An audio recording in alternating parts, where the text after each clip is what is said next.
ৰাজ্য চৰকাৰৰ কৰ্মচাৰীসকলৰ বাবে জনাব বিচাৰিছোঁ বৃহৎ সুখবৰ। কৰ্মচাৰীসকলে এইবাৰ দৰমহা ডিএৰ উপৰিও লাভ কৰিব অতিৰিক্ত ধন। চৰকাৰী নিৰ্দেশনা প্ৰকাশ হৈছে, সুখবৰ আহিছে। সবিশেষ আপোনালোকক জনাব বিচাৰিছোঁ, ভিডিঅ'টো প্ৰথমৰ পৰা শেষলৈকে চাই থাকিব। অসম চৰকাৰৰ বিত্ত বিভাগৰ ফালৰ পৰা শেহতীয়াভাৱে 22 অক্টোবৰ তাৰিখে চৰকাৰী নটিফিকেশ্যন প্ৰকাশ হৈছে আৰু ইয়াৰ দ্বাৰা জনোৱা হৈছে যে অসম চৰকাৰৰ বিত্তমন্ত্ৰীৰ বাজেটৰ পইণ্ট নং 88 পেৰা 11ত ঘোষণা কৰা ফ্লেগশ্বিপ আঁচনি কিতাপৰ বৰ্ষ বা গ্ৰন্থৰ বৰ্ষ 2025-26 বিত্তীয় বৰ্ষৰ বাবে আৰম্ভ হ'ব 1 নৱেম্বৰ 2025 পৰা।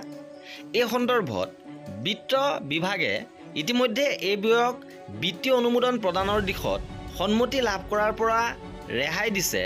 নটিফিকেশ্যন নম্বৰ উল্লেখ কৰিছে 8/9/2025 আৰু সংশোধন নম্বৰ ফেব্ৰুৱাৰী তাৰিখ 16/9/2025 আৰু এই ব্যৱস্থা সুচাৰুৰূপে পৰিচালনা কৰিবৰ বাবে একাউণ্টৰ মুৰব্বীক গ্ল'বেল হেড হিচাপে নিযুক্তি দিয়া হৈছে আৰু সকলো ড্ৰয়িং এণ্ড ডিছবাৰ্চিং অফিচাৰে বাজেট আবণ্টনৰ বাবে জোৰ নিদিয়াকৈ বিত্তীয় অনুমোদন জাৰি কৰিব পাৰিব।